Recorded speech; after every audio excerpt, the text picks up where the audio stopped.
Student, today myself Alka Dhingra is going to explain you chapter crop production and management, and this is a part 2 of this video is irrigation. All living beings need water to live. सभी को मालूम है जितने भी living beings होते हैं उन्हें पानी चाहिए होता है. Water is important for proper growth and development of flowers, food and seeds of plant. आपको मालूम है जो water होता है वो important होता है किसके लिए?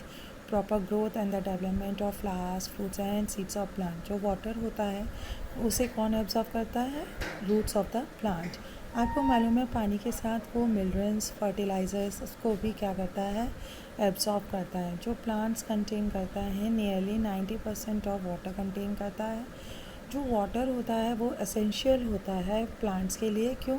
क्योंकि जो जर्मिनेशन ऑफ सीड होता है बिना पानी के पॉसिबल नहीं होता है. अगर उसके अंदर वाटर नहीं होगा या ड्राई कंडीशन होगा तो जर्मिनेशन ऑफ सीड पॉसिबल नहीं होगा. जब जर्मिनेशन सीड्स नहीं होगा तो आपको फ्रूट फूड कहाँ से मिलेगा? सो इरिगेशन जो प्रोसेस होता है वो इम्पॉर्टेंट होता है. Irrigation. All the crops plants need water for their growth. आपको मैंने पहले भी बताया कि जो क्रॉप प्लांट्स एब्जॉर्ब करते हैं वाटर किससे करते हैं? सॉइल से, थ्रू रूट. जो प्रोसेस होता है supplying water to crop plants in the field is called irrigation. उसी को हम क्या बोलते हैं? इरिगेशन प्रोसेस बोलते हैं. इरिगेशन प्रोसेस क्यों नेसेसरी होता है?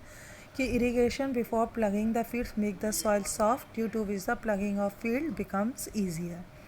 सेकेंड होता है इरिगेशन नेसेसरी होता है क्यों? क्योंकि वो प्रोवाइड करता है moisture for the germination of seed को. इसीलिए seed do not grow in a dry soil. Irrigation necessary होता है to maintain the moisture of soil for healthy crops growth, so to get good yield. Irrigation necessary होता है for the absorption of nutrient elements by the plants from the soil. Irrigation water dissolve the nutrients present in the soil to form a solution. और यही solution फिर absorb करते हैं roots of the plant for the development of plants. और जो water supply होता है crops को ड्यूरिंग इरिगेशन वो प्रोटेक्ट करता है क्रॉप प्लांट्स को from hot air currents as well as Frost.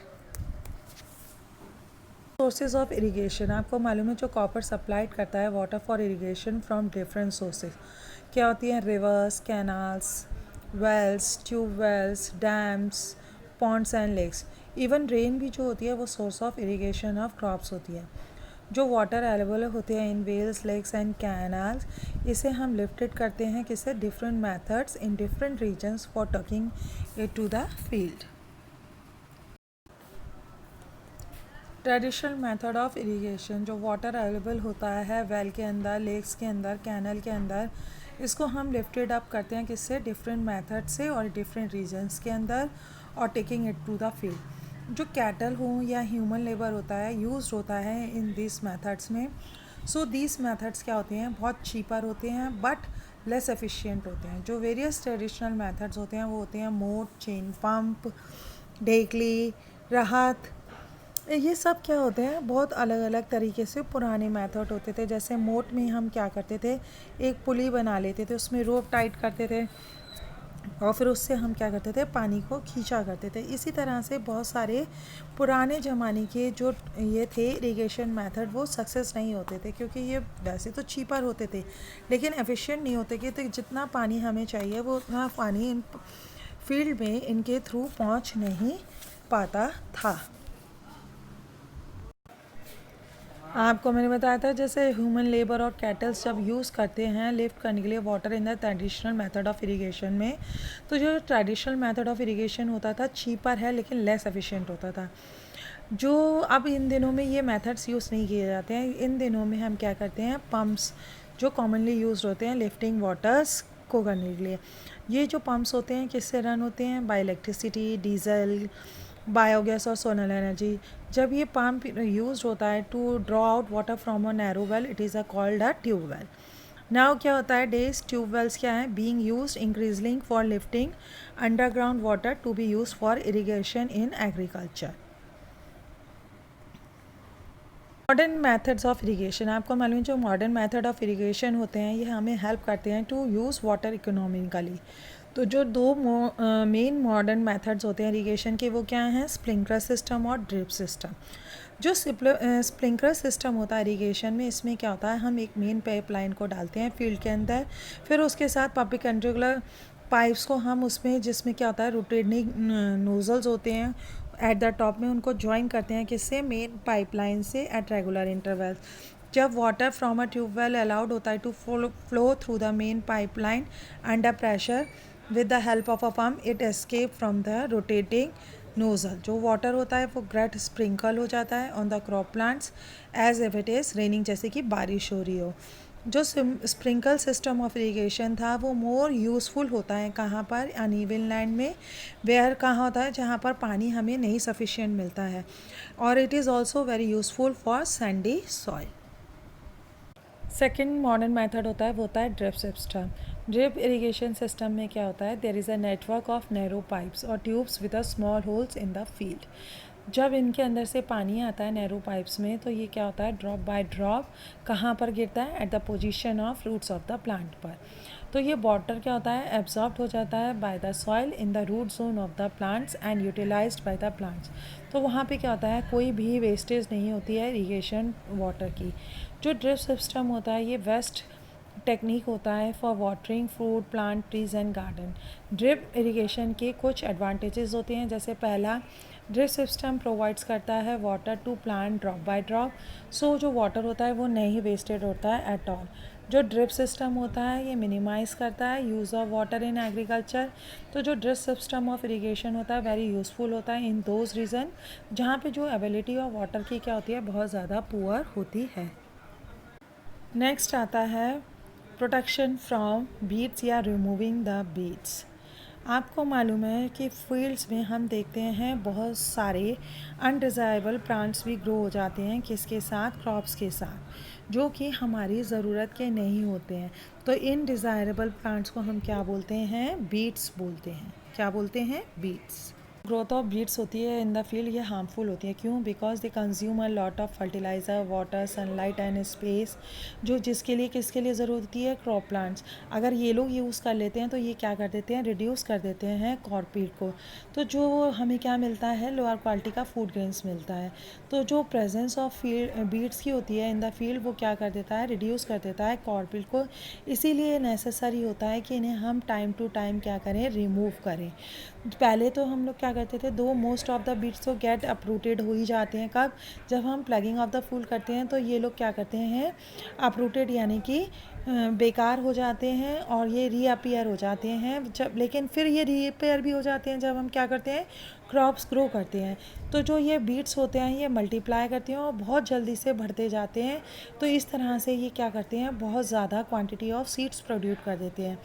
तो जो टाइप्स ऑफ बीट्स होते हैं ये वेरी करते हैं from field to field, from crop to crop and also from season to season. अब जो होता है, जो some of the common weeds होते हैं जो हमें वीट्स और राइस फील्ड में मिलते हैं वो क्या होते हैं, वीरोट, ग्रास, अमरंथस, चाहुली जिसको बोलते हैं, चीनोपोडियम जो बथुआ होता है। तो जो बीट्स होते हैं ये वेरी हार्मफुल होते हैं टू द क्रॉप्स, तो इनको हमें क्या करना होता है, रिमूव करना होता है फ्रॉम द फील्ड से। जो प्रोसेस होती है रिमूविंग बीड्स या unwanted plants from the crop field, उसको हम क्या बोलते हैं, बीडिंग बोलते हैं। आपको मालूम है बीडिंग इसलिए नेसेसरी होती है क्योंकि बीड्स compete करते हैं किससे, क्रॉप प्लांट से, वाटर, न्यूट्रिएंट, लाइट सोर्सेस पे। इसलिए ये किसको इफ़ेक्ट करते हैं, ग्रोथ ऑफ द क्रॉप्स को इफ़ेक्ट करते हैं। तो जो बेस्ट टाइम होता है जो रिमूवल ऑफ द बीट का क्या होता है, before they produce flowers and seeds. इससे पहले कि वो फ्लावर और सीड्स को प्रोड्यूस करें हमें उन्हें क्या कर देना चाहिए, रिमूव कर देना चाहिए। तो बीडिंग किससे होता है, बाय हैंड और with the help of implements like trowel etcetera. और या हम इनको किससे यूज़ करते हैं, जो removal of weeds by pulling them out with hand. Second, removal of weeds by using a trowel जिसको हम क्या बोलते हैं, खुरपी। या destroying the weeds by spraying chemicals जिनको हम क्या बोलते हैं, बीडीसाइड्स बोलते हैं। जैसे होता है वो 2,4-D, these are spread in the fields. क्या करते हैं, जब इनको स्प्रे करते हैं तो ये बीड्स को किल कर देते हैं और ये डैमेज भी नहीं करते किनको, क्रॉप्स को। बीडीसाइड्स को हम क्या करते हैं, डाइल्यूट कर लेते हैं वाटर से टू द सम एक्सटेंट, तभी हम इनको क्या करते हैं, स्प्रे करते हैं फील्ड के अंदर विद अ स्पेयर, जिससे क्या हो कि क्रॉप को नुकसान ना पहुँचे। नेक्स्ट प्रोसेस जो आता है वो क्या आता है, हार्वेस्टिंग। आपने जो कटिंग और गैदरिंग होती है मैच्योर फूड क्रॉप्स की, उनको हम क्या बोलते हैं? हार्वेस्टिंग बोलते हैं। हार्वेस्टिंग में हम क्या करते हैं, जो क्रॉप्स होते हैं लाइक वीट और राइस, उनको cut close to the ground कर लेते हैं by hand using a cutting tool, जिसको हम क्या बोलते हैं? सिकल, जिसको हम क्या बोलते हैं? Manual harvesting. लार्ज फील्ड में जो वीट एंड पैडी क्रॉप्स होते हैं उनको हम किससे करते हैं? मोटराइज्ड मशीन से अलग करते हैं, जिनको हम क्या बोलते हैं? हार्वेस्टर बोलते हैं।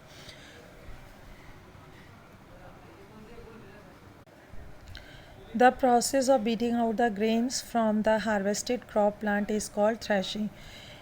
थ्रेशिंग क्या होता है? जब प्रोसेस होती है beating out the grains from the harvesting crop, उसको हम क्या बोलते हैं? थ्रेशिंग बोलते हैं। थ्रेशिंग इस क्यों करते हैं हम? कि जो ग्रेन्स होते हैं उनको हम आउटर कवरिंग जो कॉल्ड काफ होता है उससे अलग करते हैं। तो ये जो ट्रेडिशनल मेथड होता है किसका?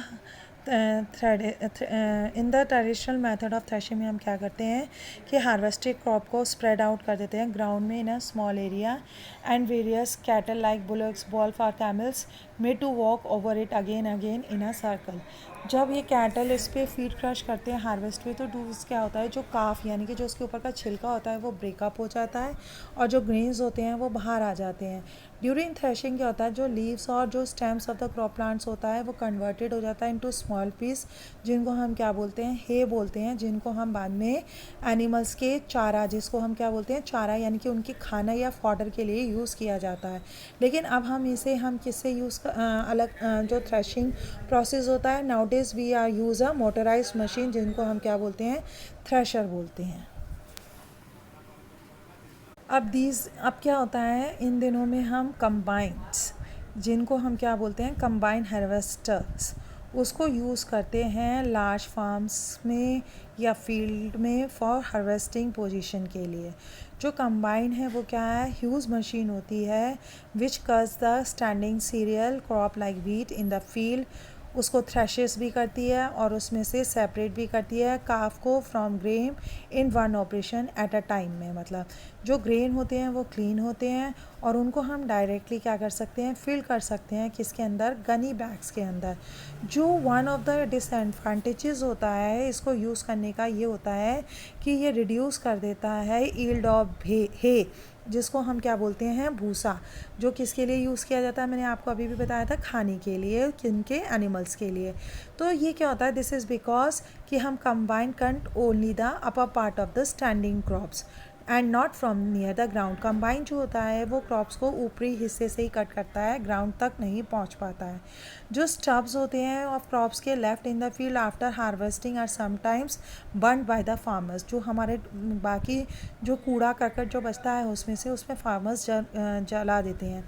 और ये लेकिन जो बर्निंग ऑफ स्टब होता है ये हार्मफुल होता है। क्यों? दो रीज़न होते हैं उसके। जो burning of stubs of crop होता है इन द फील्ड, वो क्या कॉज करता है? एयर पॉल्यूशन करता है। तो जो burning of stubs in the field में cause accident fire to the harvested crop by lying in the field and damage it. Next process आता है स्टोरेज ऑफ फूड ग्रेन्स। जो फ्रेश फूड ग्रेन्स होते हैं जैसे लाइक व्हीट और ten जो होते हैं by the harvesting of crops, इसके अंदर क्या होता है? बहुत ज़्यादा मॉइस्चर होता है than required for their safe storage. तो हम फूड ग्रेन्स जैसे होते हैं like wheat obtain by harvesting the crops are dried in the sunshine before storing to reduce the moisture.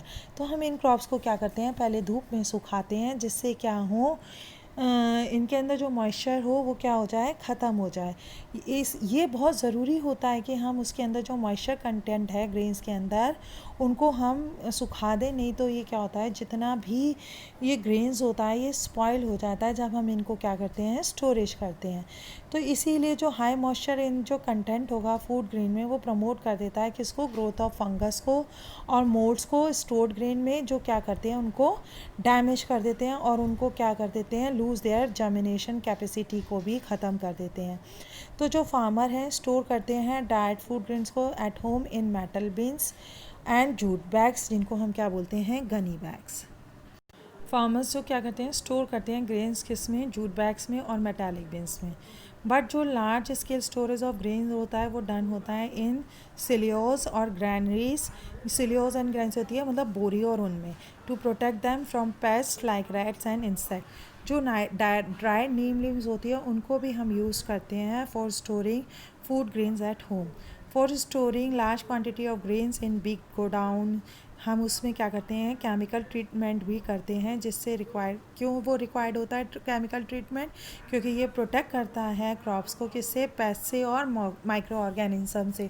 अगर हम इनको प्रोटेक्ट नहीं करेंगे तो उनके अंदर, अभी मैंने आपको बताया था, क्या उग जाएंगे, फंगस और वो मोल्ड्स, तो वो क्या करेंगे, पूरे क्रॉप्स को डैमेज कर देंगे। Topic food from animals. वैसे तो हमें मोस्ट ऑफ द फूड किससे मिलता है, क्रॉप प्लांट से, लेकिन एनिमल्स भी हमें क्या करते हैं, फूड प्रोवाइड करते हैं। जो फूड प्रोवाइडेड होता है एनिमल से वो कौन सा होता है, आपको मालूम ही है, मिल्क, एग एंड मीट। जो फूड ऑब्टेन होता है एनिमल से वो क्या होता है, रिच होता है, किसके अंदर, प्रोटीन्स के अंदर होता है। एनिमल जो फूड प्रोवाइड्स करते हैं वो क्या करते हैं, proteins which are not present in plant foods. Most of the जो फूड ऑब्टेन होता है फ्रॉम एनिमल से वो क्या करते हैं, गुड अमाउंट ऑफ फैट्स भी कंटेन करते हैं, कार्बोहाइड्रेट्स भी करते हैं। जो एनिमल फूड्स होता है वो ज़्यादा एक्सपेंसिव होता है, किससे, more than the plant sources से। तो जो एनिमल्स होते हैं जो हमें फूड प्रोवाइड करते हैं वो 2 टाइप्स के होते हैं। फर्स्ट होता है मिल्क ईल्डिंग एनिमल्स और मिलेच एनिमल्स, और सेकंड होता है meat and egg yielding animals. होता है वो ऑप्टेन होता है जैसे animals such as cow, buffaloes and goat, और इसको हम किसके लिए यूज़ करते हैं, use to prepare variety of products such as butter, ghee, cheese and curd, जो हम डेली उसमें यूज़ करते हैं वो हमें सब किससे मिलता है, मिल्क से मिलता है। मीट किससे ऑब्टेन होता है, meat is obtain from animals such as goat and chicken. जो people also eat many kinds of fish, shrimps, lobster and other sea animals as a food. Topic जो आता है इस चैप्टर का वो क्या आता है, एनिमल हस्बेंड्री। जैसे just as each crop has its own requirement of proper soil, irrigation, manures and fertilisers and weedicides, इसी तरह से ईच डोमेस्टिक मेल की भी अपनी ओन नीड्स होती है, फूड की, शेल्टर की और हेल्थ केयर की। तो जो the branch of agriculture which deals with the feeding, shelter, health and breeding of domestic animal is called animal husbandry.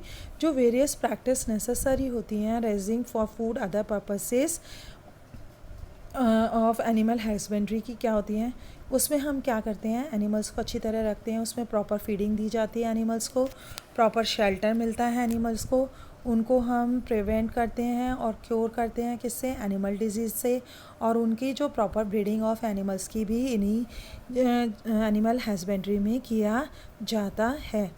आपको मालूम है जो मिल्क गिविंग एनिमल्स होते हैं या मिलेज एनिमल्स होते हैं जैसे काउज एंड बफेलो, इनको हम रियर करते हैं कहाँ पर, स्मॉल स्केल में, रूरल होम्स में, और लार्ज स्केल में इनको कहाँ रियर किया जाता है, बिग डेयरी फार्म्स में।